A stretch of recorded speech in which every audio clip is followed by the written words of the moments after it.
Good evening बच्चे, good evening सभी को, गुड इवनिंग। जैसा कि आप सभी लोग जानते हैं कि हम सभी क्लास टेंथ के लिए सब्जेक्ट मैथ्स पढ़ रहे हैं। और बच्चे इस मैथ्स के अंदर आज हम लोग स्टार्ट करेंगे अपने टेंथ क्लास के मैथ्स का 15th चैप्टर, जो कि हमारा प्रोबेबिलिटी।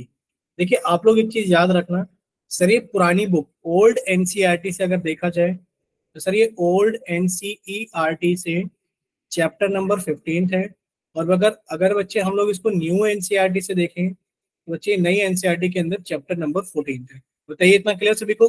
जिन बच्चों के पास में पुरानी बुक है उनके पास में चैप्टर नंबर 15 है, और जिन बच्चों के पास में नई बुक है ये चैप्टर नंबर 14 है, प्रोबेबिलिटी।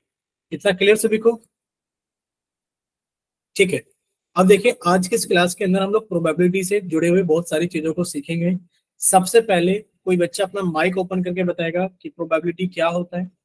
जल्दी से बताइए। Yes sir. बताइए बच्चे क्या होता है प्रोबेबिलिटी? सर प्रोबेबिलिटी माने कि संभावना, मतलब हो भी सकता है या नहीं भी हो सकता है। ठीक है, यानी कि प्रोबेबिलिटी का मतलब हमारे पास में होता है कि सर प्रोबेबिलिटी हमें बताता है किसी चीज को होने या ना होने के चांसेस क्या है। यानी कि सर प्रोबेबिलिटी हमें बताता है किसी चीज को होने और या ना होने के चांसेस क्या है। बोलिए इतना क्लियर? ठीक है। अब जो चांसेस होते हैं किसी चीज को होने या ना होने के, बच्चे हो सकता है कि वो चांस मेजर किए जाए किसके अंदर? मेजर का मतलब जान रहे हो बच्चे? चांसेस होने या ना होने को हम लोग किस किस तरीके से नाप सकते हैं। देखो हम लोग नाप सकते हैं इसको तीन चीजों की फॉर्म में तो हम लोग नाप ही सकते हैं लगभग लगभग। कोई बच्चा माइक ओपन करके बताएगा कि किसी चीज को होने या ना होने को हम लोग किस किस तरीके से नाप सकते हैं। यानी कि अगर हम लोग मेजर करें तो किस किस में मेजर कर सकते हैं? सर परसेंटेज में। सर्टेन हो सकता है, पॉसिबिलिटी। हाँ, चांस और पॉसिबिलिटी बच्चे एक ही चीज है कि किसी चीज को होने ना होने की पॉसिबिलिटी क्या है। ठीक है, चांस कितना है किसी चीज सर को होने की, पॉसिबिलिटी क्या है। एक हाँ बच्चे तो बोलते वो बिल्कुल सर्टेन हो सकता है। ठीक है। नहीं, हम ये नहीं कह रहे कि वो क्या क्या कंडीशन है, हम ये कह रहे हैं कि अगर आपको नापना है, किसी चांस को नापना है, किसी पॉसिबिलिटी को नापना है, तो आप नापोगे किस चीज में ये बताइए भाई। एक तो आप कह सकते हैं परसेंटेज के अंदर नापेंगे। किसके अंदर नापेंगे? परसेंटेज के अंदर। परसेंटेज के अंदर कैसे? कि सर किसी चीज को होने के चांस 20% है, 50% है, 60% है, 100% है। यानी कि एक तो हम लोग इसको परसेंटेज की फॉर्म में नाप सकते हैं। ठीक है, जैसे कि आपका एग्जाम चल रहा है, आपके क्या चल रहे हैं बच्चे? एग्जाम चल रहे हैं। ठीक है, अब एग्जाम के अंदर अब पॉसिबिलिटी ये है कि बच्चे या तो आप क्या करोगे, मतलब आपने काफी अच्छे से तैयारी कर रखी है अपनी, नो डाउट पास तो सभी होंगे होंगे। अब एग्जाम के अंदर पॉसिबिलिटी अगर आपसे पूछी जाए कि आपने काफी अच्छी तैयारी कर रखी है, आप अपनी क्लास के अंदर फर्स्ट पोजीशन लेकर आएंगे, इस चीज की प्रोबेबिलिटी क्या है? चांस क्या है? क्या इस चीज के 100% चांस है? हो सकते हैं, हो सकता है आप अपनी क्लास में हमेशा टॉपर रहते हो। तो परसेंटेज बता रहा है हमें, यानी कि हम परसेंटेज में नाप सकते हैं चांस को। यानी कि हम लोग चांस को नाप सकते हैं परसेंटेज के अंदर। ये बताइए इतना क्लियर हो सभी को? और किस में नाप सकते हैं? सर नापने के लिए हम लोग इसको नाप सकते हैं फ्रैक्शन के अंदर। किसके अंदर नाप सकते हैं? फ्रैक्शन। जैसे कि पॉसिबिलिटी हमारे पास में 3/4, यानी कि 4 लोग हैं और 4 लोगों में से 3 लोग ऐसे हैं जिनके टॉप करने की पॉसिबिलिटी सबसे ज्यादा है। यानी कि हम लोग नाप सकते हैं उसको फ्रैक्शन के अंदर, परसेंटेज के अंदर। हम लोग नाप सकते हैं उसको डेसिमल के अंदर, डेसिमल नंबर्स के अंदर। ठीक है, डेसिमल नंबर्स के अंदर। कैसे? कि सर किसी चीज को होने के जो चांस हैं वो 0.50 है, यानी कि 50% चांस है। ये सारी चीजें एक दूसरे से इंटरलिंक्ड होती हैं। इंटरलिंक का मतलब क्या होता है कि आप लोग परसेंटेज से फ्रैक्शन में जा सकते हो और आप लोग फ्रैक्शन से परसेंटेज में भी जा सकते हो। परसेंटेज टू फ्रैक्शन और फ्रैक्शन टू परसेंटेज मूव कर सकते हो। आप फ्रैक्शन से डेसिमल में जा सकते हो और डेसिमल से आप लोग फ्रैक्शन में आ सकते हो। जाहिर सी बात है, अगर कहीं लिखा है 0.54, डेसिमल में लिखा हुआ है, आपने इसका डेसिमल हटाया, नीचे 100 लिख दिया, यानी कि आप लोग 0.54 को लिख सकते हैं कितना? 54/100। यानी कि आप डेसिमल से फ्रैक्शन में जा सकते हो। आप फ्रैक्शन को चेंज कर सकते हो परसेंटेज के अंदर, मल्टीप्लाई बाय 100 कर दो तो कितना आ गया आपके पास में? 54% आ गया। यानी कि हम लोग एक ही पैरामीटर के अंदर नाप रहे हैं चीजों को, उन्हीं के रूप अलग अलग है कि आप परसेंटेज की फॉर्म में लिख दो, फ्रैक्शन की फॉर्म में लिख दो, डेसिमल की फॉर्म में लिख दो। ये सारे एक दूसरे से इंटरलिंक्ड है। बोले इतना क्लियर सभी को कि सर जो हमारे पास है चांस होते हैं, प्रोबेबिलिटी, हम उनको नाप नाप कर इन तरीकों से लिख सकते हैं। बोले क्लियर सभी को? यस ठीक है, सर क्लियर है। इतना तो हमें क्लियर हो गया। चलिए कि हम लोग प्रोबेबिलिटी का मतलब होता है किसी चीज को होने या ना होने के चांसेस क्या है, पॉसिबिलिटी, यानी कि जो पॉसिबिलिटीज है वो हमारे क्या कहलाती है, प्रोबेबिलिटी कहलाती है। सर प्रोबेबिलिटी को नापेंगे किसके अंदर, नंबर्स, डेसिमल नंबर्स हो सकते हैं, फ्रैक्शन हो सकते हैं, परसेंटेज हो सकती है, इस तरीके से हम लोग नापेंगे। एक इंपॉर्टेंट टर्म यहाँ पर आती है हमारे पास में, देखिए ये आप लोगों को याद रखना है, ये टर्म आपको कहीं मिलेगी नहीं, ये हम आपको बता रहे हैं कि रेंज ऑफ प्रोबेबिलिटी क्या होती है, प्रोबेबिलिटी की रेंज क्या होती है, यानी कि प्रोबेबिलिटी कहां से लेकर कहां तक हो सकती है, रेंज ऑफ प्रोबेबिलिटी। देखिए सर हमारे पास, 0 से 1। हाँ 0 से 1, यानी कि प्रोबेबिलिटी जो हमने प्रोबेबिलिटी को पी से लिखा है, ये मैक्सिमम 1 हो सकती है या 1 से कम होगी, और ये कम से कम 0 हो सकती है और ये 0 से बड़ी होगी। इतना सभी को याद रखना है अच्छे से। ये सब जो हमारे पास में प्रोबेबिलिटी होती है वो 0 या 0 से बड़ी होगी, 1 या 1 से छोटी होगी। ये रेंज ऑफ प्रोबेबिलिटी है कि जो प्रोबेबिलिटी होगी वो 0 और 1 के बीच में ही होगी, इसके अलावा प्रोबेबिलिटी कहीं नहीं होगी। आप कह सकते हैं कि सर ये तो नंबर्स की फॉर्म में, बिल्कुल ये नंबर्स की फॉर्म में, क्योंकि आप फ्रैक्शन को भी नंबर में कन्वर्ट कर सकते हो, आप डेसिमल को भी नंबर में कन्वर्ट कर सकते हो, और परसेंटेज की फॉर्म में अगर हम लोग देखें इसी को, तो अच्छे परसेंटेज की फॉर्म में आप ऐसे भी लिख सकते हो कि जो प्रोबेबिलिटी है सर वो 0% से बड़ी होगी या 0% के बराबर होगी, और वो 100% से छोटी होगी या 100% के बराबर होगी। बोलिए क्लियर सभी को, इतना बताइए क्लियर सभी को। Yes sir. ठीक है, अब ये प्रोबेबिलिटी के अंदर हम लोगों को याद ही रखना है, क्योंकि एक क्वेश्चन हमारे एग्जाम में ऐसा आ जाता है कि अगर आपसे पूछा जाए क्वेश्चन कि which of the following can not be the probability of an event, of the following which of the following can not be the probability of any event, कि इनमें से ऐसा कौन सा प्रोबेबिलिटी है जो किसी भी इवेंट की नहीं हो सकती। ए 100%, बी 50%, सी 0% और डी माइनस के 20%। बोलिए इनमें से ऐसी कौन सी प्रोबेबिलिटी है जो किसी भी सर इवेंट डी। की नहीं, कौन सा, डी, यानी कि आप यस कह सर। सकते हैं आराम से कि सर डी ऑप्शन हमारा करेक्ट है, कि माइनस के 20% किसी भी चीज की प्रोबेबिलिटी नहीं हो सकती, क्योंकि आपने कहा था सर रेंज ऑफ प्रोबेबिलिटी को अगर देखा जाए तो सर रेंज ऑफ प्रोबेबिलिटी के अकॉर्डिंग तो 0% हो सकती है प्रोबेबिलिटी, सर 100% मैक्सिमम हो सकती है, 0 और 100 के बीच में एक नंबर है 50%, ये भी हो सकती है। तो क्या नहीं हो सकती प्रोबेबिलिटी, माइनस के 20% नहीं हो सकती। तो इस टाइप के क्वेश्चन आप लोगों के एग्जाम में बन सकते हैं, क्योंकि आप लोगों को पता है सर 10th क्लास है, 10th क्लास के अंदर बोर्ड के एग्जाम है, बोर्ड के एग्जाम का हमारे पास में पैटर्न फिक्स है कि 20 MCQ आने ही आने हैं। तो बच्चे उन MCQ के अंदर आप लोगों से ऐसे क्वेश्चन पूछे जा सकते हैं। बोले इतना क्लियर कि सभी को रेंज ऑफ प्रोबेबिलिटी याद रखनी है। इसी के अंदर देखिए अगर हम आपको और ऑप्शंस दें, यानी कि ये तो इस क्वेश्चन का फर्स्ट पार्ट था, मान लेते हैं क्वेश्चन है हमारे पास में और ये इस क्वेश्चन का फर्स्ट पार्ट था। सेकंड पार्ट अगर हम लोग लिखें फ्रैक्शन की फॉर्म में, बच्चे ऐसा लिखा हुआ है कि 1/4, बी ऑप्शन, ये ए ऑप्शन है 1/4, बच्चे बी ऑप्शन है 2/4, बच्चे सी ऑप्शन है 3/4 और बच्चे डी ऑप्शन है 5/4। बताइए इनमें से ऐसा कौन सा ऑप्शन है जो कि प्रोबेबिलिटी नहीं हो सकता। 5/4 ऑप्शन डी। ऑप्शन डी 5/4, यानी कि ये भी हमारा प्रोबेबिलिटी नहीं हो सकता।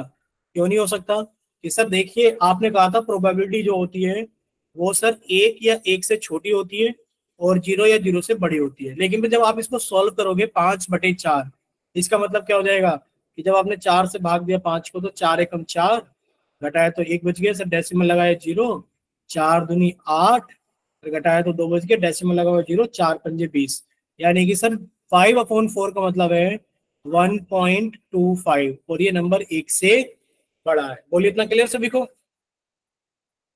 ठीक है।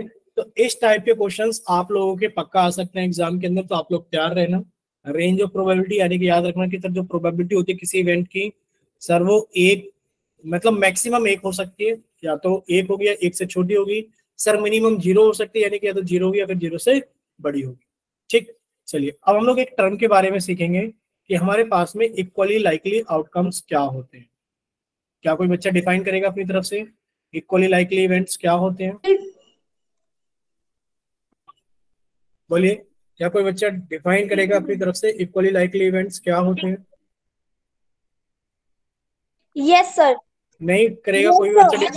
इक्वली ये लाइकली बच्चे बताइए। आउटकम्स होते हैं जब जिन दोनों की प्रोबेबिलिटी सेम हो। फॉर एग्जांपल, जब हम किसी भी कॉइन को टॉस करते हैं तो उसकी जो टेल आने की प्रोबेबिलिटी होती है 1/2 होती है और हेड आने की भी प्रोबेबिलिटी 1/2 होती है, तो वो इक्वली लाइकली आउटकम्स कह सकते हैं। ठीक है, कोई और बच्चा डिफाइन करेगा इक्वली लाइकली इवेंट्स को? लकी लकी प्रिया के नाम से जो बच्चे क्लास ज्वाइन करते हैं, आपकी डेफिनेशन गलत नहीं है, लेकिन पर एक चीज आपको थोड़ा सा ये मानना पड़ेगा कि सर पहले इक्वली लाइकली टर्म्स आई है, प्रोबेबिलिटी बाद में आया है। ठीक है, यानी कि आपने प्रोबेबिलिटी से इक्वली लाइकली चीज को डिफाइन किया है, यानी कि आप थोड़ा रिवर्स आए हैं कि आपने प्रोबेबिलिटी से डिफाइन किया है, जबकि प्रोबेबिलिटी डिफाइन होती है इक्वली लाइकली इवेंट से। ठीक है, बट आपकी ठीक है डेफिनेशन, क्योंकि वो चल जाती है। चलिए, कोई और बच्चा डिफाइन करेगा? देखिए, इक्वली लाइकली इवेंट्स हमारे पास में ये होते हैं समझाने के लिए तो हम भी लकी प्रिया के नाम से जो बच्ची क्लास ज्वाइन करते हैं, इन्हीं की तरह आपको एक एग्जांपल देंगे, प्रोबेबिलिटी के हिसाब से आपको समझाएंगे, क्योंकि इक्वली लाइकली आउटकम्स वैसे तो ये बहुत बेसिक टर्म है और ये हमारे सिलेबस में हमारे काम की नहीं है, देखा जाए तो हमारे काम की नहीं है, बट फिर भी बहुत बच्चे कंफ्यूज होते हैं कि इक्वली लाइकली आउटकम्स क्या होते हैं। हमें जनरली पता नहीं होता, चैप्टर खत्म हो जाता है और हमें पता ही नहीं चल पाता कि इक्वली लाइकली आउटकम्स क्या होते हैं। आपको 3 एग्जांपल देंगे, उसके बाद हम लोग स्लाइड से समझने की कोशिश करेंगे। देखिए, सबसे पहला एग्जांपल आप लोगों के पास में ये है कि आपने एक कॉइन को थ्रो किया, आपने क्या किया, सॉरी, एक कॉइन को टॉस किया। आप कॉइन लिख दिया हमने, आप कॉइन इज टॉस्ड। बच्चे, आपने एक कॉइन को टॉस किया है, तो जब आपने एक कॉइन को टॉस किया तो आपके पास में ये रहा कॉइन, आपने कॉइन को टॉस कर दिया, अपने हाथ में रखा और ऊपर उछाल दिया। जब वो कॉइन हवा के अंदर है, तब आप, मतलब हवा के अंदर था कॉइन और ऐसे पकड़ लिया गया, उसके बाद आपसे पूछा गया कि आप ये बताइए इसके अपर सरफेस पे क्या आएगा, तो आप कहोगे कि सर इसके अपर सरफेस पे या तो हेड आएगा या फिर इसके अपर सरफेस पे टेल आएगा। क्या इसके अलावा कुछ और आ सकता है, ये बताइए? नो क्या इसके सर। अलावा कुछ और आ सकता है? नहीं आ सकता। ठीक है सर। चलिए, ठीक है, एक तो ये कॉइन वाला एग्जांपल हमने आपको दिया। दूसरा एग्जांपल आपके पास में डाइस का है, अ dice is throne, a dice is throne. ठीक है बच्चे, एक डाइस को थ्रो किया गया। जब एक डाइस को थ्रो किया गया तो आप जानते हैं कि सर डाइस को थ्रो करोगे तो जाहिर सी बात है कि सर जब हम लोग एक डाइस को थ्रो करते हैं पासे को, तो हमारे पास में 1 भी आ सकता है, 2 भी आ सकता है, 3 भी आ सकता है, 4 भी आ सकता है, 5 भी आ सकता है, 6 भी आ सकता है। बोलिए, ऐसा होगा कि नहीं होगा? जब आपने एक डाइस को फेंका और डाइस को फेंकने के बाद आपसे पूछा जाए कि बताइए इसके अपर सरफेस पे क्या आएगा, तो बच्चे आप क्या कहोगे कि इसके अपर सरफेस पे क्या आएगा? आप कहोगे सर 1 भी आ सकता है, 2 भी आ सकता है, 3 भी आ सकता है, 4 भी आ सकता है, 5 भी आ सकता है और 6 भी आ सकता है। ठीक है, एक हमें ये चीज पता लग गई कि सर ये बिल्कुल एकदम सच है, ये जो आपने लिखा है वो एकदम सही है कि जब एक डाइस को थ्रो किया जाएगा तो इनके ऊपर ये सारी चीजें आ सकती है। ठीक है, एक एग्जाम्पल हम लोग लेंगे। क्या आप लोगों ने ट्रायंगल का नाम सुना है, ये बताइए? क्या आप लोगों ने ट्रायंगल का यस नाम सुना है? सर। ठीक है, हमारे पास में एक ट्रायंगल था, ये एग्जाम्पल हमने अपनी तरफ से बनाया हुआ है, सिर्फ आप लोगों को समझाने के लिए हमने एक ट्रायंगल बनाया। ठीक है, इस ट्रायंगल के अंदर आपको वर्टेक्स के नाम दिए गए हैं पी, ये वर्टेक्स पी है, ये वर्टेक्स क्यू है और ये वर्टेक्स आर है। आप सभी के सामने एक ट्रायंगल था जिसके वर्टेक्स का नाम पी क्यू आर था और इसके वर्टेक्स को ढक दिया गया, यानी कि जो वर्टेक्स है इनके ऊपर पी क्यू आर लिख करके इनके ऊपर पर्दा डाल दिया गया कि आपको नहीं दिख रहा कि यहाँ पी है, यहाँ क्यू है, यहाँ आर है, आपको नहीं दिख रहा। और इसको वर्टेक्स को पकड़ करके आपने ट्रायंगल को घुमा दिया, यानी कि एक बार पी हो सकता है यहाँ पर आ गया हो। ठीक है, ट्रायंगल को पकड़ के वर्टेक्स को आपने घुमा दिया, हो सकता है पी यहाँ आ गया हो, क्यू यहाँ आ गया हो, आर यहाँ चला गया हो। आप घुमाए जा रहे हैं, हो सकता है कि आपके पास में जो आर है वो यहाँ आ गया हो, आपके पास में जो क्यू है वो यहाँ आ गया हो, मतलब इस तरीके से रोटेशन चल रहा है, आप समझ सकते हैं। ठीक है, कि रोटेशन चल रहा है कि सर यहाँ पर हमारे पास में पी आ गया हो और यहाँ पर हमारे पास में क्यू आ गया हो और यहाँ पर आर आ गया, यानी कि रोटेशन चल रहा है। ऐसे ऐसे घुमाए गए घुमाए गए घुमाए गए, और घुमाने के बाद में आपने एक जगह रोका और पूछा कि बताइए यहाँ पे वर्टेक्स आर होगा, इस चीज के कितने % चांस होंगे। समझ में आया क्वेश्चन क्या है? कि आपने ट्रायंगल के ऊपर वर्टेक्स पे पी क्यू आर लिखा और आपने एक वर्टेक्स को पकड़ के ट्रायंगल को घुमाना शुरू किया और घुमा करके छोड़ दिया। फिर आपने एक जगह वर्टेक्स पे हाथ रखा और पूछा कि यहाँ पर वर्टेक्स पी होगा, इस चीज के कितने चांस होंगे। क्वेश्चन ये है। अब इन तीनों को इसको आप लोग देखिए, आप लोग देख करके बताइए कि इनमें ऐसे कौन से इवेंट है जो कि इक्वली लाइकली इवेंट्स है। बताइए, ये इवेंट E1 था, हमने इसको लिख दिया ये इवेंट E1 है, ये पहला इवेंट है, इसको हमने लिख दिया इवेंट E1। बच्चे दूसरा इवेंट है, हमने लिख दिया इसको इवेंट E2, और ये तीसरा इवेंट है, हमने इसको लिख दिया इवेंट E3। ठीक है, चलिए बताइए कौन कौन से इवेंट को आप लोग इक्वली लाइकली इवेंट्स बोलोगे। इवेंट E1 को आप इक्वली लाइकली इवेंट बोलेंगे, बाकी दोनों इवेंट्स इक्वली लाइकली नहीं है। मतलब माइक ओपन करके भी आप लोग जवाब दे सकते हो, और चैट सेक्शन में अगर आपको जवाब देना है तो हमने आपको ऐसे जवाब देना है, ऐसे जवाब देना है फर्स्ट, और उसके आगे ए ऑप्शन बच्चे ये है इक्वली लाइकली, और बी ऑप्शन ये है नॉट इक्वली लाइकली, यानी कि इक्वली लाइकली नहीं है। ये सेकंड क्वेश्चन है, इसमें भी ए ऑप्शन यही है इक्वली लाइकली, और इसमें सेकंड ऑप्शन बी ऑप्शन ये है नॉट इक्वली लाइकली। और ये थर्ड क्वेश्चन है, इसके बाद हम आपको फोर्थ क्वेश्चन भी देंगे, इसके अंदर ए ऑप्शन ये है इक्वली लाइकली, और बच्चे इसके अंदर बी ऑप्शन ये है नॉट इक्वली लाइकली। अब आपको जो आंसर देना है चैट सेक्शन में ऐसे लिख कर देना है सेकंड, या फिर आप लोग सेकंड लिखेंगे और उसके आगे लिखेंगे ए, या फिर सेकंड लिखेंगे उसके आगे लिखेंगे बी, आप थर्ड लिखेंगे उसके आगे लिखेंगे ए, थर्ड लिखेंगे उसके आगे लिखेंगे बी, जो भी आपको सही लगे, फर्स्ट उसके आगे ए, फर्स्ट उसके आगे बी, इसको इस तरीके से आपको आंसर देना है। चलिए चैट सेक्शन में आंसर दीजिए सभी लोग, और कोशिश करना कि सभी बच्चे आंसर दें पूरी क्लास के अंदर। ठीक है,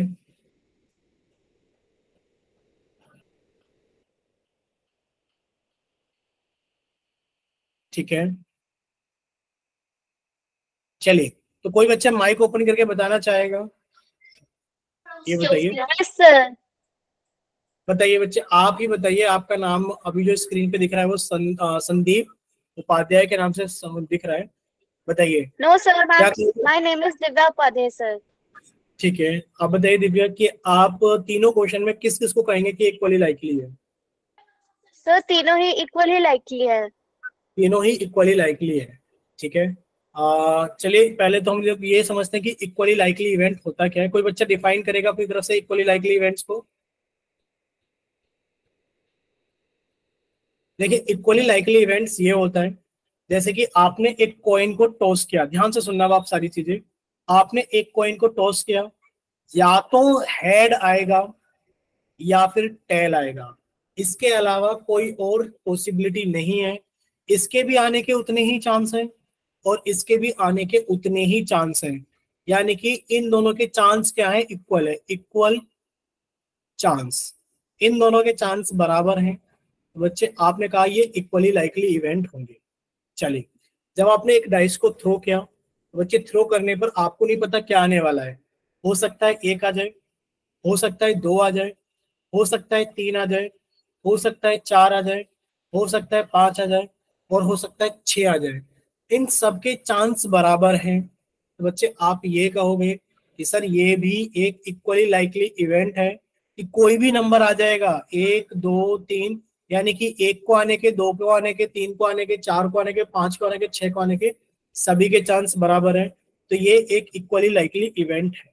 ठीक है, फिर सर आपने एक ट्रायंगल बनाया था, ट्रायंगल के वर्टेक्स पी क्यू आर थे, आपने घुमाया, घुमाने के बाद में एक जगह हाथ रख के पूछा कि यहाँ पर पी आए, मतलब पॉसिबिलिटी नहीं पूछ रहे पी आने की पॉसिबिलिटी कितनी होगी, हम ये कह रहे हैं कि क्या पी क्यू आर को आने के चांस बराबर है जहां पर आपने लिखा है? आप कहोगे सर बिल्कुल बराबर है कि या तो यहाँ पी आएगा, या यहाँ क्यू आएगा, या फिर यहाँ आर आएगा। अब ये सारे के सारे चांस बराबर है कि सर यहाँ जो आपने छिपाया है या तो पी आएगा, या क्यू आएगा, या आर आएगा, इसके अलावा कुछ नहीं आएगा, यानी कि इक्वली लाइकली इवेंट है। शायद यहाँ तक आप लोगों को समझ में आ गया होगा। फिर आप कहोगे सर ऐसे तो हर एक इवेंट इक्वली लाइकली इवेंट कहलाएगा, या हर एक इवेंट इक्वली लाइकली इवेंट कहलाएगा? नहीं कहलाएगा। कोई एक एग्जाम्पल बताइए, इन्हीं तीनों में से कोई एक ऐसा एग्जाम्पल बताइए जो कि एक इक्वली लाइकली इवेंट ना बने। चलिए कोशिश कीजिए आप लोग बनाने की। क्या इनमें से आप लोग कोई एक ऐसा एग्जाम्पल बना सकते हो कि जहां पर एक इक्वली लाइकली इवेंट ना बने? बोलिए। सर ये E2 बिल्कुल। में, इवेंट 2 में कर सकते हैं। कैसे बताइए? E2 में आप कैसे, मतलब किस चीज को आने के लिए आप इसको एक इक्वली लाइकली इवेंट नहीं बना सकते, बताइए। सर जैसे कि हम मतलब कि कॉन्जिक्यूटिव नंबर, नहीं प्राइम नंबर, ये सब निकाल सकते हैं। सर इवन ऑड नहीं कर सकते क्योंकि वो इवन उतने ही होंगे और ऑड भी उतने ही होंगे। Sir prime number and even number for example. Yes sir. ठीक है, अब देखो आप अगर एग्जाम्पल बनाना चाहें, सर आप एक ट्रायंगल बनाइए। ट्रायंगल के 3 वर्टेक्स हैं। आपने कहा सर इस वर्टेक्स का नाम P है, सर इस वर्टेक्स का नाम Q है, और इस वर्टेक्स का नाम भी P है। अब आपने फिर से वही गेम चालू किया कि आपने एक वर्टेक्स को पकड़ा और इस ट्रायंगल को घुमाना शुरू किया, फिर आपने छिपा लिया। अब आप ये बताइए कि जिस वर्टेक्स को आपने छिपाया है, इस वर्टेक्स पे P और Q के आने के चांस बराबर हैं क्या? ये बताओ। क्या ये इक्वली लाइकली इवेंट? नहीं, ये इक्वली लाइकली इवेंट नहीं बन सकता। यानी कि जब तक यहाँ इनके वर्टेक्स अलग अलग थे, यहाँ जब तक R था, जब तक ये एक इक्वली लाइकली इवेंट था, क्योंकि सर या तो P आएगा या Q आएगा या R आएगा, इसके अलावा कुछ नहीं आएगा। लेकिन पर जब आपने यहाँ से इसको R को हटाकर P बना दिया, जब आपने घुमाया, आपने एक वर्टेक्स को छिपाया, तो सर हो सकता है यहाँ P आए, सर हो सकता है यहाँ P आए, हो सकता है यहाँ Q आए। यानी कि P और Q के आने के चांस अलग अलग हो गए। P के आने के चांस ज्यादा है और Q के आने के चांस कम है। बोलिए ऐसा हो गया कि नहीं हो गया? Yes sir. अब आप कह सकते हैं कि सर ये इक्वली लाइकली नहीं है। जहां पर घटनाओं के अलग अलग चांस हो जाए होने ना होने के, वो इक्वली लाइकली इवेंट्स नहीं रह जाते। ठीक है, इतना क्लियर हुआ सभी को? ठीक है, चलिए अब आप लोग समझ चुके होंगे कि क्या इक्वली लाइकली इवेंट होते हैं और कौन इक्वली लाइकली इवेंट नहीं होते।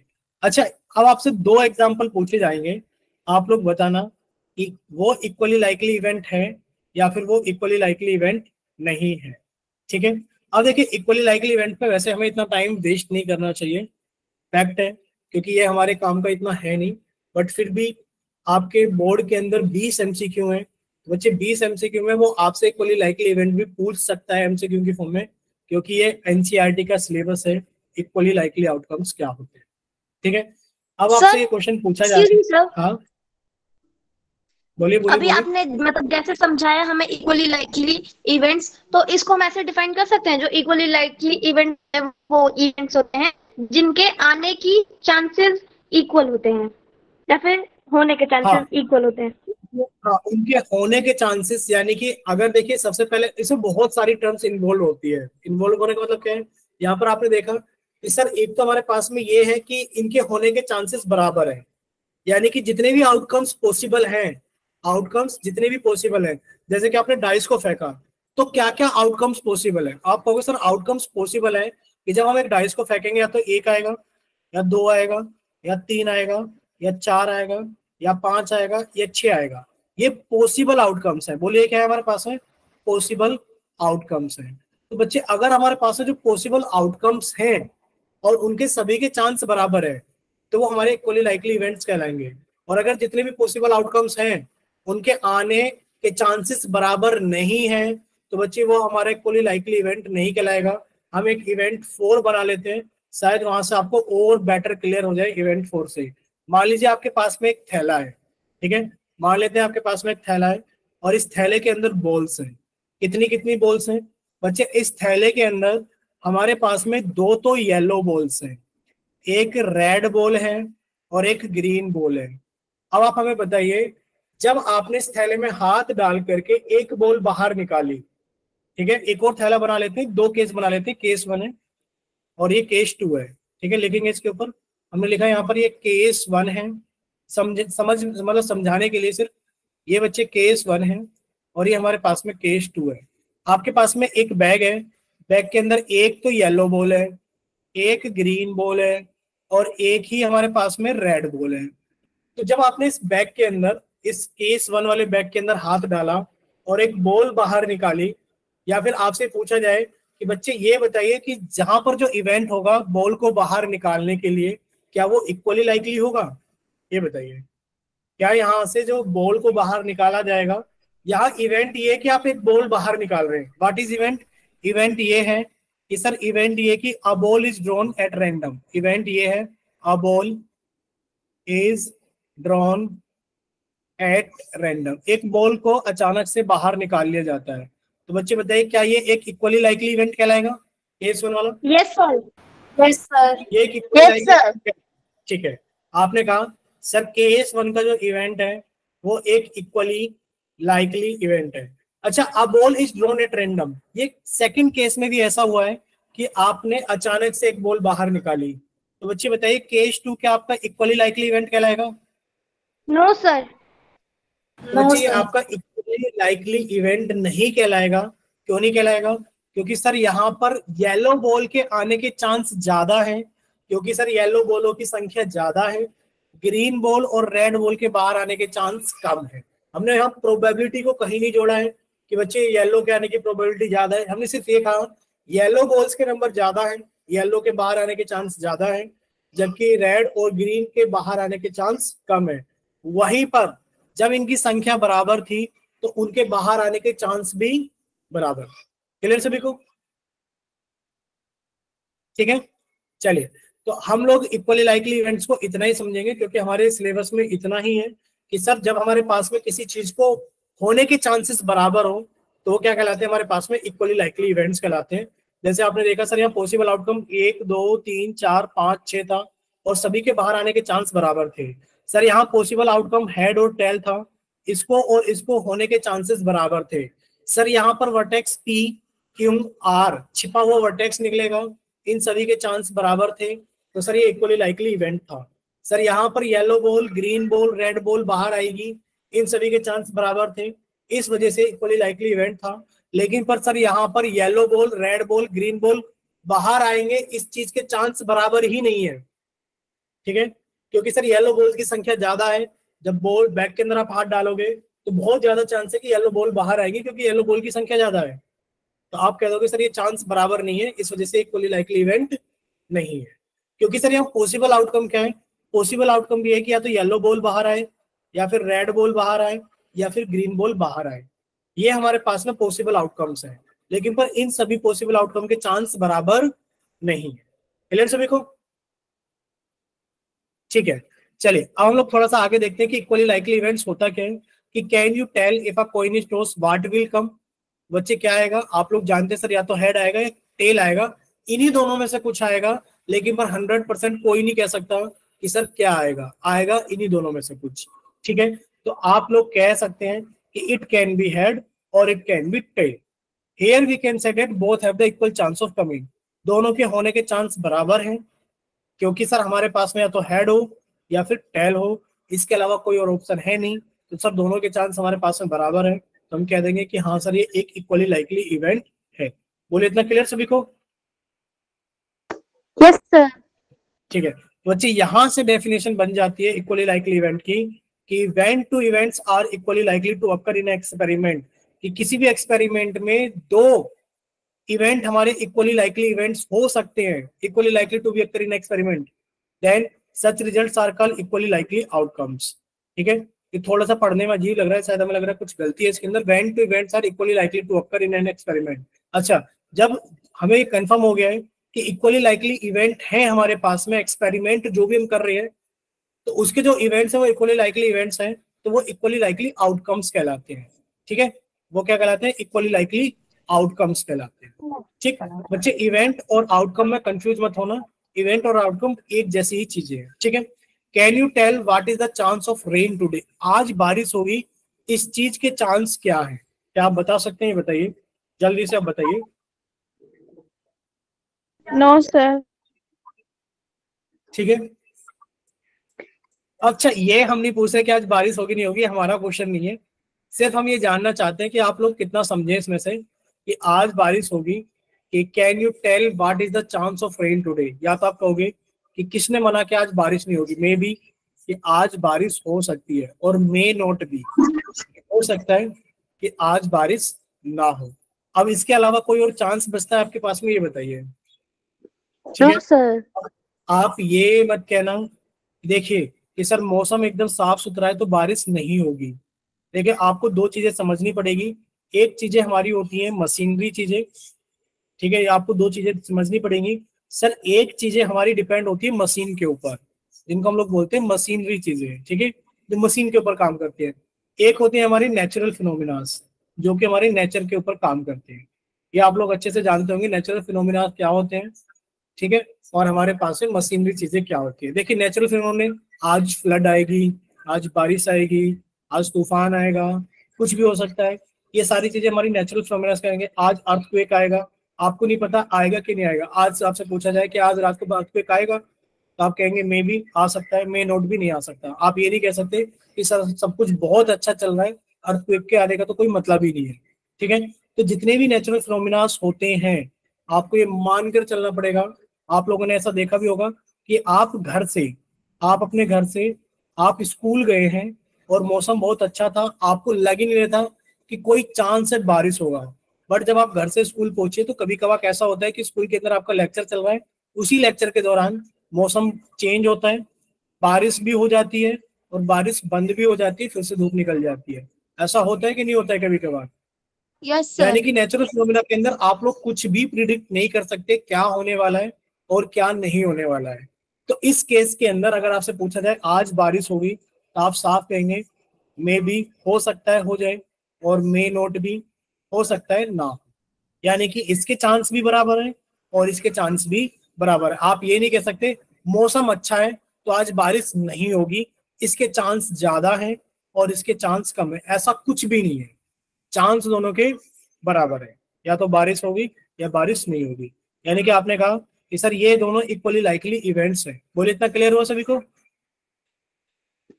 Yes sir. यानी कि जो नेचुरल फिनोमिनास है उनके ऊपर आप लोग कुछ भी प्रिडिक्शन नहीं कर सकते कि बारिश होगी नहीं होगी, आज अर्थक्वेक आएगा नहीं आएगा। तो इन केस के अंदर मे भी और मे नोट भी आप लोग आंसर करेंगे और बोलेंगे कि हाँ जितने भी नेचुरल फिनोमिनास हैं वो हमारे क्या होंगे, इक्वली लाइकली इवेंट्स होंगे, ठीक है। बट मशीनरी के केस में ऐसा नहीं होगा। अगर आपसे पूछा जाए, मशीनरी के केस में ऐसा नहीं होगा। अगर आपसे पूछा जाए कि आपके पास में एक गन है, अगर आपसे पूछा जाए कि एक गन बुलेट को फायर करेगी, it will fire a bullet, it will fire a bullet, की ये गन है और ये बुलेट को फायर करेगी, तो बच्चे बताइए कि आप ये कहेंगे कि ये फायर करेगी और नहीं करेगी, ये बताओ। क्या विल फायर और विल नॉट फायर के चांस बराबर है? बोलिए। अब आप लोग प्रिडिक्ट कर सकते हैं कि सर हो सकता है कि गन तो है लेकिन पर हमारे पास में बुलेट ही नहीं है, तो फायर कैसे करेंगे, ठीक है। ये सारे प्रिडिक्शन आप लोग कर सकते हैं अपनी तरफ से, लेकिन पर जितनी भी मशीनरी वाले केस होंगे आपको एक स्टैंडर्ड रिजल्ट बता देते हैं।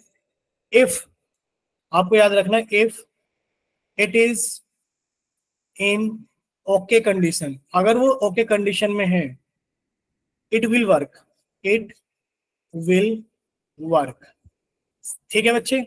और if it in not okay condition, if it is in not okay condition, कि वो ओके कंडीशन में नहीं है, तो it will never work, it will never work, तो वो काम नहीं करेगी, ठीक है। अब इन दोनों का मतलब क्या है? सर इसमें तो हम कंफ्यूज हो गए कि अगर वो ओके कंडीशन में तो वो काम करेगी 100%। यानी कि आपसे एक क्वेश्चन पूछा गया कि आपके पास में एक गन है और ये gun it will fire a bullet, तो बच्चे फायर अ बुलेट के बारे में पूछा गया कि ये गन बुलेट को फायर करेगी। अब ये बताओ क्या इसके चांस बराबर है कि करेगी और नहीं करेगी? आप कहोगे नहीं सर, ये तो डिपेंड करता है कि गन की कंडीशन कैसी है। अगर गन की कंडीशन ओके है तो इट विल फायर, यानी कि फायर होने के चांस 100% है। और अगर ये वर्किंग ही नहीं है तो बच्चे फायर होने के चांस कितने? 0%। क्या दोनों के चांस बराबर है? ये बताइए, फायर होने और फायर नहीं होने के चांस क्या बराबर है ओके कंडीशन में? आप कहोगे नहीं सर, ओके कंडीशन में चांस बराबर नहीं है। अगर ओके कंडीशन है तो 100% फायर करेगी और फायर नहीं करेगी, इसके चांस क्या है? 0% है। तो क्या ये इक्वली लाइकली इवेंट है? आप कहोगे नहीं सर, ये इक्वली लाइकली इवेंट नहीं है।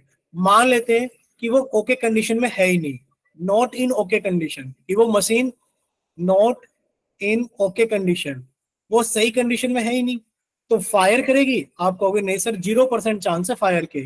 और नॉट फायर, कि वो फायर नहीं करेगी, हमने हिंदी में लिखना फायर नहीं करेगी, इस चीज के चांस कितने? 100% है। फायर नहीं करेगी, इस चीज के चांस कितने? 100% है। तो क्या ये इक्वली लाइकली इवेंट है? आप कहोगे सर यहाँ ना तो ये यहाँ पर इक्वली लाइकली इवेंट था और ना ही यहाँ पर ये इक्वली लाइकली इवेंट है, क्योंकि फायर करने और फायर ना करने के चांस बराबर बराबर नहीं है। बोले इतना क्लियर सभी को? Yes sir. तो मशीनरी के केस में आपको याद रखना है कि सर मशीनरी के केस में सारी चीजें डिपेंड करती है ओके कंडीशन और नॉट इन ओके कंडीशन में। अगर मशीन हमारी ओके कंडीशन में है तो 100% काम करेगी, उसके काम ना करने के चांस 0% होंगे। और अगर वो ओके कंडीशन में है ही नहीं तो वो काम बिल्कुल नहीं करेगी, उसके चांस 100% है कि काम नहीं करेगी, उसके काम करने के चांस 0% माने जाएंगे। ये स्टैंडर्ड है, ठीक है। नेचुरल फ्लोमिनास के अंदर चीजें हो भी सकती है, नहीं हो सकती, ठीक है। इतना क्लियर हो गया होगा कि सर इसके अंदर ये इक्वली लाइकली इवेंट कहलाएंगे, जबकि मशीन के अंदर वो इक्वली लाइकली इवेंट नहीं कहलाएंगे, ठीक है। चलिए अब देखते हैं कितने बच्चों को समझ में आ गया है। यहां पर लिखा हुआ है if a dice is toss, एक डाइस को फेंका गया, it will be random to get 1 और 2 ऑन द फेस। यानी कि एक डाइस को फेंका गया और हम रैंडमली अचानक से उसके ऊपर वाले फेस पर 1 या 2 ले आएंगे। बच्चे बताइए क्या ये इक्वली लाइकली इवेंट है?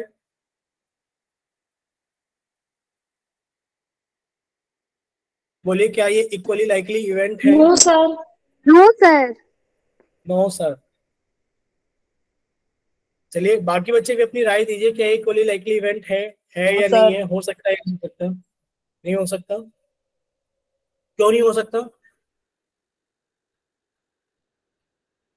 वैसे ये क्वेश्चन की लैंग्वेज गलत है, के साथ में एंड टू नहीं आना चाहिए, क्योंकि एक बार में आप 1 और 2 नहीं लेकर आ सकते, ठीक है। यहाँ देखा जाए तो लैंग्वेज ही गलत है। 1 एंड 2, 1 एंड 2 का मतलब होता है कि एक साथ एक भी आ जाए, 2 भी आ जाए, ठीक है। If a dice is tossed, आपने एक ही डाइस को फेंका है, ठीक है। सर इम्पॉसिबल इवेंट है ये तो। ये इम्पॉसिबल इवेंट है, ठीक है। कैसा इवेंट है?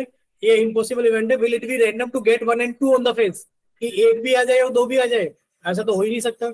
जब आप डाइस को फेंकते हैं या तो बच्चे 1 आता है या 2 आता है या 3 आता है या 4 आता है या 5 आता है या 6 आता है। कभी ऐसा नहीं आता कि सर 1 भी आ गया 2 भी आ गया, सर मेरे तो 5 भी आ गए 6 भी आ गए, नहीं, आता सिर्फ एक ही है, ठीक है। इतना क्लियर सभी को? तो ये हमारे पास में इक्वली लाइकली इवेंट नहीं है, ये हमारे पास में क्या है? इम्पॉसिबल इवेंट है, ठीक है। चलिए नेक्स्ट हमारे पास में एक पोल के अंदर क्वेश्चन है, और ये पोल के अंदर क्वेश्चन बहुत ही मजेदार है। इसके अंदर 90% लोग गलत आंसर करेंगे, ये हम आपको पहले ही बता दे रहे हैं, ठीक है। लोग समझ के आंसर करना सभी बच्चे, ठीक है। क्वेश्चन ये रहा, आप लोगों का चैट सेक्शन बंद कर दिया जाता है और आप लोगों का पोल सेक्शन ऑन कर दिया जाता है, ठीक है। पोल सेक्शन के अंदर ही आप लोगों को आंसर करना होगा। आप लोगों का पोल सेक्शन ऑन कर देते हैं। क्वेश्चन सभी ने देख लिया होगा, जाहिर सी बात है कि वो क्या रहा है, वो ये रहा है कि a driver attempts to start a car, एक ड्राइवर है और वो कार को स्टार्ट करने का अटेम्प्ट कर रहा है, ठीक है। यानी कि सर ये तो वो वाला केस हो गया, कौन सा वाला? मशीनरी वाला केस हो गया। कौन सा केस हो गया? मशीनरी। यानी कि सर ये तो मशीन वाली बात हो गई कि आप किसी मशीन को स्टार्ट करने की क्या कर रहे हैं? कोशिश कर रहे हैं।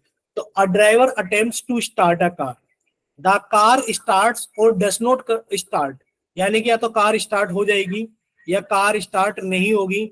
Will the outcome be equally likely, क्या ये आउटकम इक्वली लाइकली आउटकम्स कहलाएंगे? चलिए देखते हैं, कीजिए सॉल्व। क्लास के अंदर 26 बच्चे हैं और 26 में से 4 बच्चों का आंसर आ गया। सर 4 में से कितने के सही हैं? ये नहीं बताएंगे, पहले आने दो आंसर। नहीं सर, मेजॉरिटी वाले या माइनॉरिटी वाले सर? नहीं ये नहीं बताएंगे हम, मतलब बताएंगे, जस्ट 1-2 मिनट रुकिए। हमने आपको स्टार्टिंग में क्लू दिया था कि इसके अंदर जो बच्चे आंसर करेंगे वो लगभग लगभग 90% गलत ही आंसर करेंगे, ठीक है। चलिए कीजिए आंसर।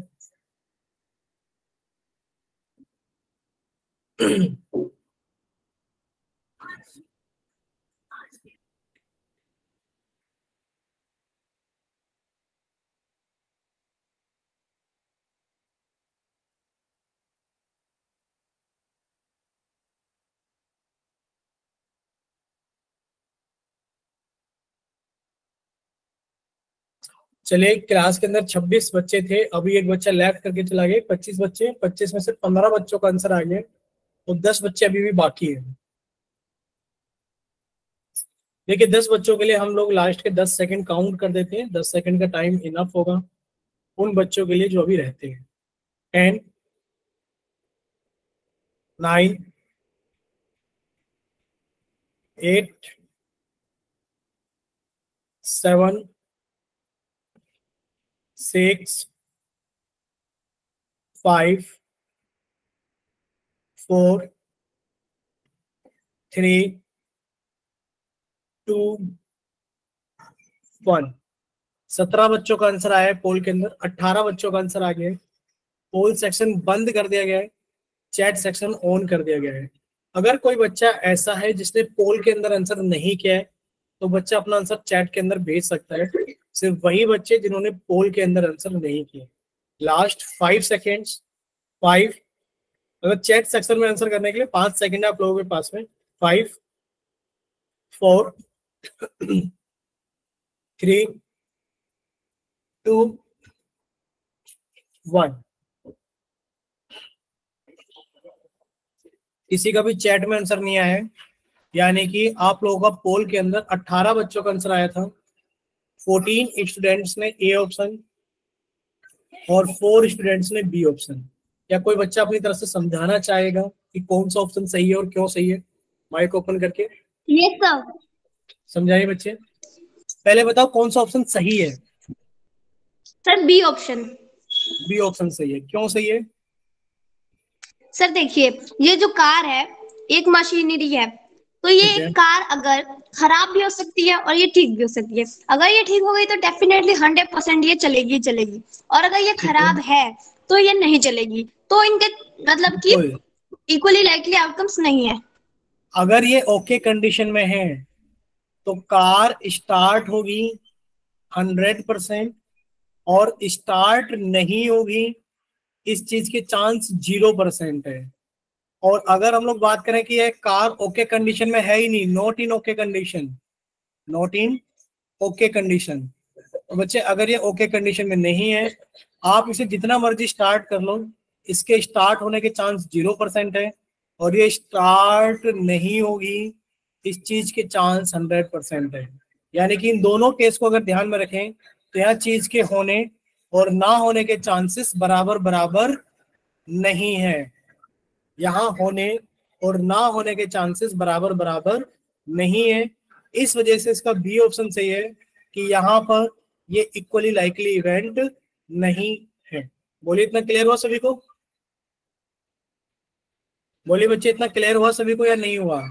Yes sir. ठीक है, ये आप लोगों को याद रखना यस है। सर। आप लोगों के एग्जाम में पूछी जाने वाली चीज है।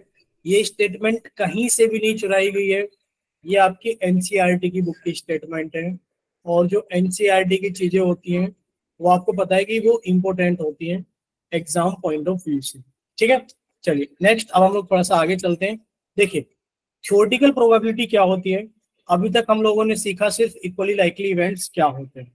बच्चे थ्योरेटिकल प्रोबेबिलिटी के अंदर सिर्फ हमें एक ये चीज बताई गई है, क्या बताई गई है कि theoretical probability is defined as, यानी कि थ्योरेटिकल प्रोबेबिलिटी बोल दो या इसको फॉर्मूला ऑफ प्रोबेबिलिटी बोल दो। How to calculate probability, how to calculate probability, यानी कि प्रोबेबिलिटी का फॉर्मूला बोल दीजिए, चाहे आप इसको क्या बोल दीजिए, आप इसको थ्योरेटिकल प्रोबेबिलिटी बोल दीजिए, एक ही बात है। ठीक है, theoretical probability is defined as the number of favourable outcomes, the number of favourable outcomes divided by, यानी कि नंबर ऑफ फेवरेबल आउटकम्स, इनको आपने डिवाइड कर दिया, किससे डिवाइड कर दिया? Divided by total number of possible outcomes, total number of possible outcomes. बच्चे क्या कहलाती है हमारे पास में? ये कहलाती है प्रोबेबिलिटी। क्या कहलाती है? प्रोबेबिलिटी। यानी कि probability is defined as the number of favourable outcomes divided by the total number of possible outcomes. अब आपके यहाँ दो वर्ड आपको दिख रहे होंगे जो आपको परेशान कर रहे होंगे कि सर देखिए यहाँ पर लिखा है नंबर ऑफ फेवरेबल आउटकम्स और यहाँ पे लिखा है total number of possible outcomes. ये फेवरेबल और पॉसिबल में डिफरेंस क्या होता है? ये फेवरेबल और पॉसिबल में डिफरेंस क्या होता है। यहां पर हमने बनाया पॉसिबल आउटकम्स, पॉसिबल आउटकम्स, और यहां पर हमने लिखा फेवरेबल आउटकम्स, फेवरेबल आउटकम्स। अब देखिए इसको हम लोग समझेंगे एक एग्जाम्पल के जरिए से, ठीक है।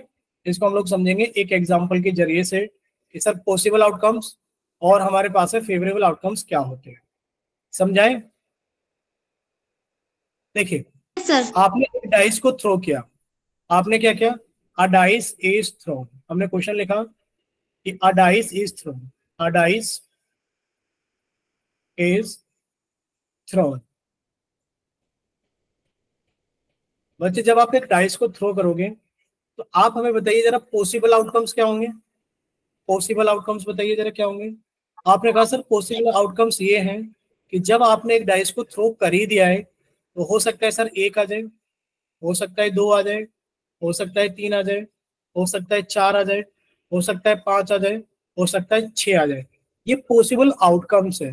अगर आपसे पूछा जाए नंबर ऑफ पॉसिबल आउटकम्स बताइए, नंबर ऑफ पॉसिबल आउटकम्स कितने हैं बच्चे, number of sir possible outcomes मेरे पास में 6। सर एक दो तीन चार पांच छह, sir number of possible outcomes है 6। अब आप हमें ये बताइए कि when a dice is throne a number will appear greater than 6, a number will appear greater than 6, एक नंबर 6 से बड़ा अपियर होगा, बताइए। a number will appear sir greater than 6, zero. Sir नहीं हो। 0 सर आप हो ऐसा गए। इम्पॉसिबल है। अच्छा चलो इसको हटा देते हैं अभी के लिए, सिर्फ समझने के लिए इसको हटाते हैं और यहाँ पे लिखते हैं a number will appear greater than 4। अब आप हमें बताइए, सर 2/6। यस सर 2/6 यानी कि हमने 1/3 सर। हमने कुछ नहीं पूछा, हमने सिर्फ ये पूछा a number will appear greater than 4, तो आपका आंसर आना 2। चाहिए, सर 2। नहीं आपका आंसर आना चाहिए 5 और 6। बच्चे 5 चार और 6। नंबर अपेयर हो, वो 5 और 6 है, यानी कि आपका फेवर है कि आप चाहते हैं कि एक नंबर 4 से बड़ा आ जाए। बच्चे इसको बोलेंगे फेवरेबल आउटकम्स, क्या बोलेंगे इसको जल्दी से बताइए, फेवरेबल आउटकम। अच्छा आप हमें बताइए नंबर ऑफ फेवरेबल आउटकम्स कितने हो गए, number sir 2। Of 2 sir 2। Favourable outcome. आपने कहा sir number of favourable outcome हो गया हमारे पास में, सर ये रहा एक और ये रहा दो, कितने हो गए, 2। अब आपसे पूछा जाए कि आप dice is throne, what is the probability of getting a number greater than 4। बच्चे आपने सर कहा 2/3 sir. Number of possible outcomes 6 हैं कि सर जब हम एक डाइस को फेंकेंगे तो इन 6 में से कोई भी एक नंबर आ सकता है। Sir number of favourable outcomes 2 होंगे कि हमें 4 से बड़ा नंबर चाहिए था, सर वो 5 और 6 होगा। तो आपने प्रोबेबिलिटी का फॉर्मूला बताया था कि sir probability of any event E क्या होता है, number of favourable outcomes upon total number of outcomes, यानी कि total number of possible outcome. और ये प्रोबेबिलिटी कितनी हो गई बच्चे, इवेंट ई की जो प्रोबेबिलिटी हो गई है वो 2 एकम 2 और वो 2 तिया 6, यानी कि 1/3 हो गई। बोले इतना क्लियर सभी को। Yes sir. तो पता लगा पॉसिबल आउटकम्स क्या होते हैं, पॉसिबल आउटकम्स यानी कि number of total outcomes. Possible outcomes होते हैं टोटल नंबर ऑफ आउटकम्स जो हमारे आ सकते हैं, टोटल नंबर ऑफ आउटकम्स जो कि हमारे आ सकते हैं। हमें लिख दिया बच्चे टोटल नंबर ऑफ आउटकम्स।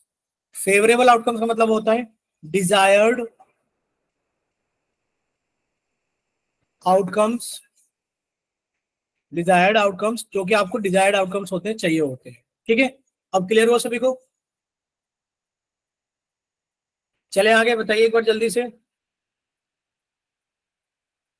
तो बच्चे ये हमारे पास है थ्योरेटिकल यस प्रोबेबिलिटी का सर। फॉर्मूला होता है कि P for probability, E for probability of any event, इसको ऐसे लिखा जाता है probability of any event E, कोई भी इवेंट E है उसकी प्रोबेबिलिटी कितनी होगी, number of favourable outcomes upon total number of possible outcomes.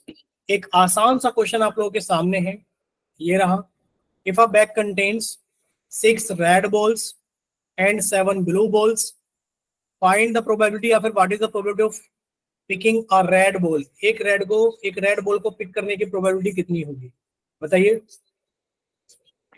Sir 6/13। 6 में। बच्चे आपको एक डाउट 13 है, आप सर। पूछ सकते हैं बच्चे लकी बेटा। ठीक है, सर इस प्रोबेबिलिटी को थियोरेटिकल प्रोबेबिलिटी क्यों कहते हैं, ये डाउट है, मतलब ये वर्ड थियोरेटिकल क्यों यूज किया गया? ये थ्योरेटिकल प्रोबेबिलिटी ये तो हम भी आपको नहीं बता सकते क्लियरली इसको थ्योरेटिकल प्रोबेबिलिटी क्यों बोला गया है, लेकिन प्रोबेबिलिटी के अंदर बहुत सारी ऐसी टर्म्स हैं कि बच्चे थ्योरेटिकल प्रोबेबिलिटी है, फिर हमारे पास में एक क्लासिकल प्रोबेबिलिटी है।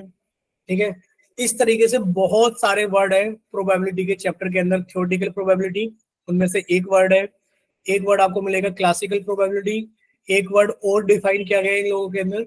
बट हमारे सिलेबस के अंदर जो प्रोबेबिलिटी है वो थ्योरेटिकल प्रोबेबिलिटी, यानी कि थ्योरी, जो प्रोबेबिलिटी की थ्योरी जो हम लोग पढ़ते हैं उससे डिफाइन गई ये एक टर्म है बहुत बेसिक सी, number of favourable outcomes upon total number of possible outcome. अब आप लोग एक चीज याद रखना, आपने जो पूछ लिया ना कि ये थ्योरेटिकल क्यों बोला गया है, बच्चे थ्योरेटिकल इसलिए बोला गया है क्योंकि इस पूरी की पूरी क्लास 10th के अंदर आप लोगों से सिर्फ और सिर्फ हमेशा एक ही आइटम ड्रॉन किया जाएगा, ओनली अ सिंगल या फिर only one item will be drawn, will be drawn. वो हमेशा एक ही आइटम निकालने की बात करेगा, वो कभी दो आइटम की बात नहीं करेगा। इस वजह से शायद इसको थ्योरेटिकल प्रोबेबिलिटी बोला जाता है। ठीक है, अब ये सिंगल आइटम यानी कि वन आइटम वाली क्या बात है, आप लोगों ने स्कूल के अंदर जाहिर सी बात है कुछ बच्चों ने प्रोबेबिलिटी पढ़ लिया होगा क्योंकि सेट 1 में आया था एग्जाम्स के अंदर।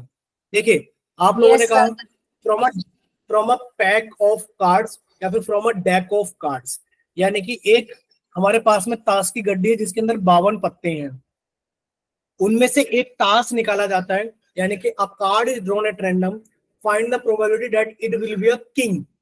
आपने एक कार्ड निकाला और आपसे पूछा जा रहा है कि एक किंग होगा, इस चीज की प्रोबेबिलिटी क्या होगी। कभी आपने सोचा कि अगर हमने 2 कार्ड निकाल लिए तब क्या होगा, कि 2 कार्ड था ड्रॉन एट रैंडम। क्या आंसर हमारा बच्चे एक कार्ड निकाला तो आपने कहा सर 4 किंग होते हैं 52 में से, ये आंसर है।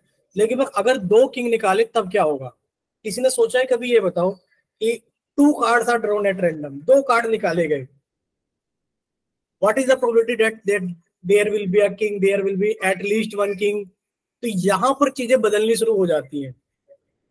आपने कभी सोचा है कि एक थैले के अंदर हमारे पास में इतनी सारी बॉल दे देते हैं, 2 रेड है, 3 ग्रीन है, 5 ब्लैक है, वो हमेशा क्यों बोलता है कि 1 ball is drawn at random, वो हमेशा एक ही बॉल क्यों निकालता है, वो ये क्यों नहीं कहता कि 2 balls are drawn at random, 3 balls drawn at random. कभी आपने एक वर्ड सुने हैं? नहीं सुने।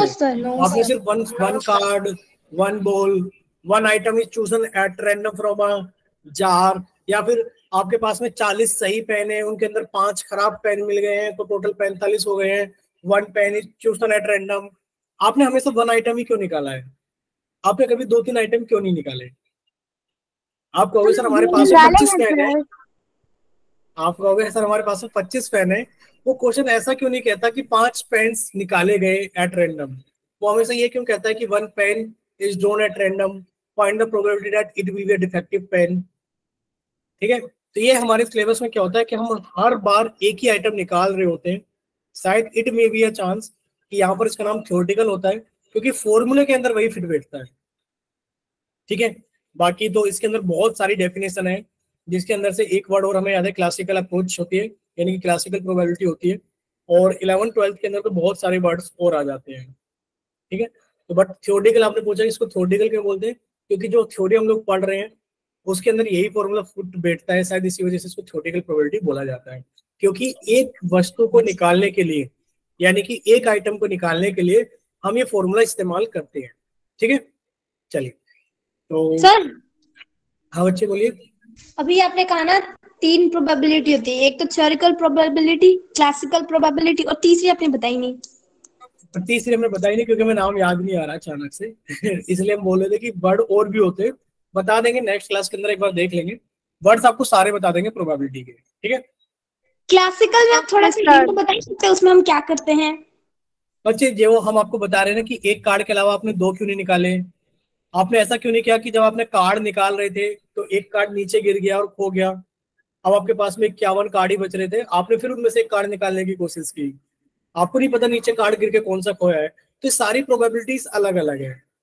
तो ये सारी चीजें वहां से टर्म्स बनती चली जाती है। इन सारी प्रोबेबिलिटीज को अलग अलग नाम से कैटेगराइज किया गया है। ठीक है, ऐसे भी क्वेश्चंस, मतलब एक प्रोबेबिलिटी ऐसी भी आती है जिसको हम लोग डील करते हैं बेस थ्योरम के अंदर, कि आपने एक टारगेट है, मतलब एक टारगेट है, मान लीजिए ये एक पेड़ है और यहाँ पर 3 बच्चे खड़े होकर के निशाना लगा रहे हैं। It will hill the target, इसकी प्रोबेबिलिटी 2/3 है। It will hit the target, इसकी प्रोबेबिलिटी 1/4 है। It will hit the target, इसकी प्रोबेबिलिटी 3/7 है। अब आपसे पूछा जाता है कि ए ने हिट किया टारगेट को, बी और सी हिट नहीं करेंगे, इस चीज की प्रोबेबिलिटी बताइए क्या होगी। तो जैसे जैसे आप लोग 11th-12th की तरफ जाओगे तो लेवल्स बहुत बढ़ता चला जाएगा। ठीक है, और लेवल इतना बढ़ जाता है बहुत ज्यादा। तो प्रोबेबिलिटी के अंदर ये जो सारे टर्म्स आते हैं वो सारे के सारे अलग अलग तरीके से ही निकाले जाते हैं। ठीक है, वहां आपको बताया जाता है कि इस प्रोबेबिलिटी का क्वेश्चन है ये चीज। Okay sir, thank you sir. Probability एक बहुत बड़ी ब्रांच है, मतलब ब्रांच क्या है, बहुत बड़ा सब्जेक्ट भी है।